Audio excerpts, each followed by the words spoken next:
What's up, YouTube, net deckers and brewers alike? This is Saiyan coming at you with another Dragon Ball Super card game deck profile, and this time we are going to look at a Demigra deck. Demigra is one of the best black leaders. In fact, it was definitely the preferred one until we got the Toe leader in the anniversary box. Now, my utmost favorite leader, I suppose, is Saiyan. It's just really cool to be able to get your leader critical and another 5k if you're lucky enough, with your card flips. And you can just have a really nice little aggro deck around it.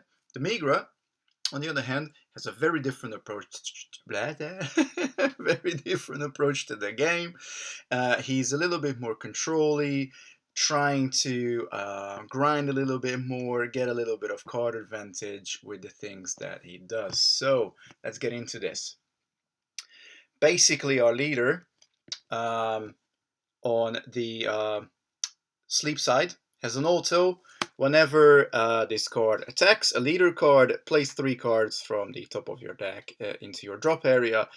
If all those cards are black, then you draw a card. So you want to make sure you're running this deck as mono black to be able to take advantage of this auto. And any leader that allows you to draw on the sleep side is good, in my opinion. When you awakens, flips 2 energies to active, and then really what we are interested in is the Awaken side. It has Wormhole, so basically instead of the once per turn Overrealm or Dark Overrealm rule, you get to do Overrealm or Dark Overrealm twice per turn. Now you can mix and match, you can do 1 Overrealm, you can do 1 Dark Overrealm, but the main thing is you can do 2 of the 2 options there during your turn. And then auto, when it attacks, draws a card, and once per turn, activate main. You can choose up to 3 black cards from your board, put them in your drop area, giving you even more fuel to Overrealm. So this is what we're going to exploit in this deck, and let's have a look at what we work with here then. So to start with, we have, this is main deck, we have 4 of the Dark Power Black Mass Saiyan 1-drops, really just to help us awaken. The auto is you get to take a card from your life and it gets 10k. And the second auto is that if your opponent puts a 15k or less battle card into play using a non-keyword skill, then they basically have to discard 2 cards. So really cool against the Veggie Kaba. The green one, for example, because that guy uses a non-keyword skill to put a cauliflower into play. Now you can play around this a little bit, and it's definitely lost some of its popularity since Child's Wish was banned. But don't forget that now we have assembled the crew, or assembled the team, whatever the hell it's called. So it could be a possibility that this card will see a little bit more play in the future. Overall, it's a really cool looking card, fits with the theme, I love it. Then we're running 3 Toki Toki Time creators. The reason why I really like this card is because it allows you to dig into your deck, get things that you need. With the Toki Toki, currently, I am only running 3 Kami and 1 No Escape Son Goku, but there is loads of cards in set, well, I say loads of, at least 2 or 3 cards in set 7 that also works with the Toki Toki package. So I will obviously, once we finally get set 7 where I live, I'll be able to explore those cards a little bit more. But there is this there is a Supreme Kai of Time that comes out for 1, I think it's 3k. When you play, you draw a card. There's the counter Goku as well that I think you can search for. So things like that can be useful. The Toki Toki package will always grow. There will pretty much always be cards printed that are black, 1-drop and 3k, just to expand on the plethora that you can do with this engine. Now you can also opt to put this into your side deck. It's completely up to you, but for now it's in here to give us this shuffle power that we're gonna need with well, obviously the main drawer engine of the deck. So looking at the main drawer engine of the deck, because we want to awaken and we want to be able to wormhole every turn, we want to be able to keep up with card advantage. So we run 4 times choice Supreme Kai of Time, and we run 4 copies of Time Patrol Trunks. These cards are both great. If you have the Trunks Time Regulator, I would highly recommend swapping that card for one of these guys, the full playset. Either way, just make sure you get some cards that overround for 3. So when you do your milling with your Demigra, you get 3 cards into your drop. You can immediately use those 3 cards. Try and be conservative with the cards that we play, because obviously it is a real possibility, particularly if you're wormholing, that you may get pretty close in, running your deck very low on cards. And certainly there are some decks out that can take advantage of that, of course. So these cards help us keep up with card advantage. And of course, the big boy, and really, it's so difficult to build any deck that runs a good amount of black cards without the time regulator Vegeta. It has gone down in price, certainly here in the UK, so that's great news. But we're still looking at about, you know, around the ballpark of $40 to $50, about 30 to 40 pounds here in the UK to get just one copy of this bad boy. And you really want to have 4. You really want to be able to get this guy out on turn 2. And in reality, you probably want to have another backup in your hand, because this guy is going to be a removal magnet, I can guarantee you guys. As soon as you get one of these guys out, your opponent's going to try to do anything to get rid of it. So I would not recommend attacking with Vegeta Time Regulator unless you're like 100% sure your opponent's not going to be able to swing at it in its next turn, or you do it to close out the game, which in case, of course, anything goes. But yeah, it's very important for black decks to be able to have access to Vegeta Time Regulator.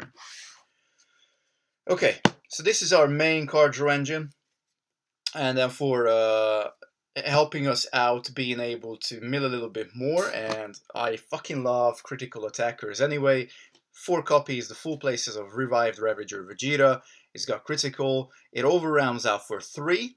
And when you play this guy with overround, you basically mill 3 cards from the top of your deck. It really helps you to get some of the more expensive overround cards out in case you need it. And it's a critical attacker, so that's always good for 3 overround. I think it's in a way better than the mirror, that the old school mirror that was the first iteration of running it with the Mass Saiyan that came out in the first expansion box, or second one actually, sorry. But that comes down for 4 overround, so you would have to combo to get it out on your first turn. This guy, not so much, so you're free to roam with it.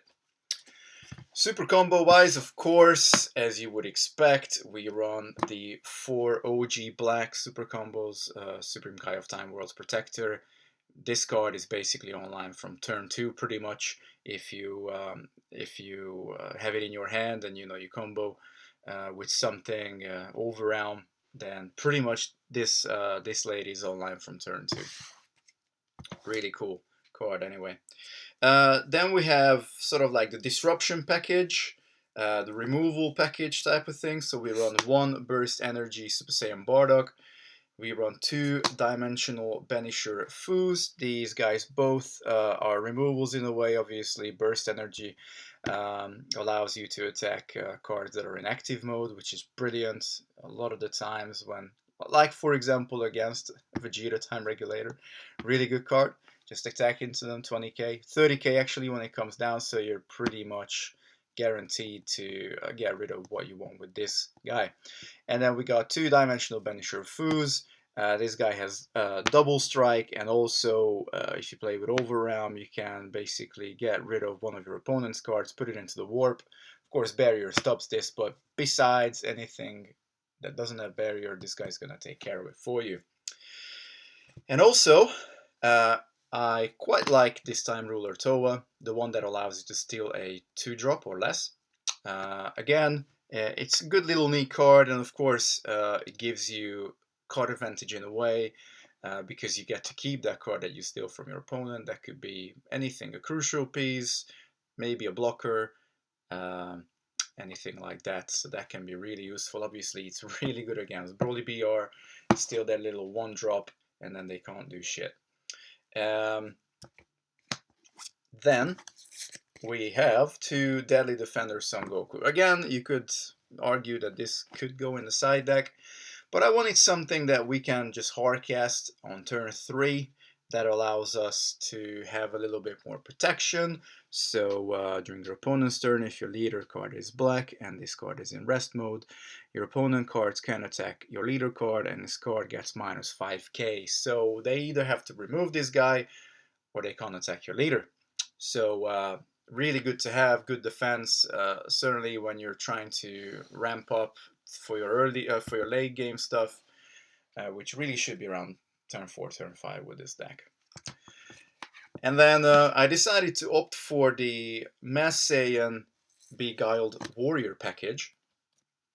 Whereas we have this new card from the anniversary. Well, I say new card, it's still really a new card, but Bandai obviously is just raining cards on us all the time. So this is an overround 4 and 1 energy, and when you overround this guy out, you can take a Mass Saiyan card from your hand with an energy cost of 5 or less and hardcast it. So this allows us again to get basically a buddy down, swing in with the overround guy, and then we can get either of these 2 guys down with him. So Mass Saiyan Mysterious Warrior or Time Trauma Mass Saiyan. Time Trauma Mass Saiyan is our other self-awaken card. When you play this card, you can choose up to 2 cards from your life and add them to your hand. If you do this, then you can remove one of your opponent's battle card into the warp with energy cost 5 or less. You really want to get this guy out with him, obviously, because you can't overwhelm into him anyway. But he's a solid card to have. Multi-purpose, helps you self-awaken. It's 15k attacker, combos for free, and also removes a card. Or, if you don't have this guy, then get the Mass Saiyan out. He's still a double striker, so with him you can get a 20k double striker on the board, which can help you close out the game. But also you obviously have the option to overwhelm this guy out, 5 overwhelm and 1 energy, and removes removes cards from your opponent's side without blocker to the energy cost of up to 5. So that could mean 1 5-drop or 5 1-drop, 2 2-drops, and a 1-drop. You can work out the maths, obviously. So we got this little bit of a flexibility going on here. You can also, because it only says it has to have masked in its name, if you're really struggling, you can also get this guy out just to get the value, and you still get an extra card out, so you didn't waste your Mass Saiyan. So technically we have 8 cards we can bring into play with him, but these are your main targets. The 1-drop is really more like a backup thing. I really like this this combo type of thing because it gives you extra cards to be on the field. So imagine you can Wormhole, you play out, I don't know, a critical Revive Ravager Vegeta, which will give you 3 more cards in your drop. Then you can bring 3 cards back from your warp into your drop. You can then drop this Mass Saiyan with Overrealm. You can bring out this guy, pick 2 cards up from your life, and remove one of your opponent's cards, and then you can basically swing, swing, swing, swing. That's 4 damage there. That is pretty much, if you have enough cards in your hand, could be enough to close out the game. So, it just gives you that extra flexibility to always put pressure on your opponent, which of course is something that you should sometimes do. This deck can switch gears. You can be defensive. You can be more attacking. On the defense side, though, to stop our opponents from attacking with the little weenies, 1 and 2 drops, we run 3 Supreme Kai of Time Disruptor. I really wish she was 3k, but obviously they knew about Toki Toki when they designed this card. If this card was 3k, it would be even better with Toki Toki. But it still gives us a 1-cost counterplay. When you play, you draw a card, so it replaces herself. And also your opponent's cards with cost 2 or less cannot attack until the end of turn. So that's obviously amazing. And then we have 2 power bursts. Sparking, not really gonna work most times because you're overwhelming every time you can. You can sometimes set up sparking with this deck, of course, but you have to be thinking proactively that, okay, I'm gonna have to play power burst my next turn. You have to read your opponent's deck a little bit, your opponent's actions, and then you can set up that sparking, obviously, to be viable. But realistically, it's still a really good counter, and it helps us to get a bunch of 1-drops back from our drop area warp. So we can get the Supreme Kai's back, we can get the 1-drop Vegeta's back, we can get the whole Toki Toki package back. So we got 3 cards there, plus we got another 4 here that you can get back with Power Burst. Then we got the 3 Toki Tokis, we got the Goku, and the 3 Kami. So there's like a bunch of cards you can get back with Power Burst. So again, it will replace itself basically with another crucial card that you may need in your next turn or anything like that. So this is it for the main deck, guys. But this time I didn't forget to put together the side deck for this particular Ghastly Malice Demigra deck. Alright, so let's have a quick look at the side deck and we're going to close out the video. So, side deck wise, you don't really want to be milled, so, not milled, sorry, hand disrupted, so we run 2 Mercenary Towels. Obviously only works against yellow or green leaders, but it's still really good against Slug, against androids, things like that. Run our 4th copy of Time Disruptor, just to be able to bring it in if our opponent has, you know, a large amount of small creatures that you attack with. Another Deadly Defender, again just a flex spot really there to give us a little bit more defense if we need it. 2 more Dimensional Banisher Foos, just a really good removal, particularly if your opponent doesn't have a lot of cards with barrier. For against some big beaters, we got the Fully Unleashed Bardock, which if you overwhelm in, you basically remove all your opponent's battle cards with energy cost of 6 or more, send them to the warp, so this can be pretty good, and a 25k attacker for that turn as well. We got 3 Crisis Crushers, Son Goku, again just to go against these 1-drops. It might be a little bit overkill to run the Crisis Crusher and the Time Disruptor, but you know, this is just like a suggestion side deck realistically. Then we got 2 Umbral Invitation Toa. It allows you to steal a 3-drop rather than her smaller sister, which allows you to steal a 2-drop. And to close out, we have 2 Burst Energy Super Saiyan Bardock, again just to be able to attack into cards that have barrier and you want to get rid of them. Burst Energy Super Saiyan Bardock is an excellent card, and it's so freaking cheap, guys. You can pick one of these cards up for literally a couple of pounds, a couple of dollars, and again, they slot into pretty much any deck. So yeah, I know there are a lot of removals out there, but if your deck is flexible enough to run a few Overwhelm cards and you're not quite sure what to run, this card is perfect. Or Scientist Fu, the new A-drop Fu as well. A lot of people praise it. It's a really good one to close the game out. So again, you can really customize. There's a lot of good black cards out there. Just need to think about how it fits with the theme. So guys, I hope you like this video. I'm glad I managed to keep this a little bit more short, because this deck is, you know, it's not really that complicated once you learn to play with it. You still need some test games. It's nowhere near as complicated as the Bojack deck that I featured last week. It's still a fun deck to play. Stay tuned, guys, because I'll be bringing even more deck profiles to you in the near future. But until then, Bustin is signing out. Peace out, YouTube.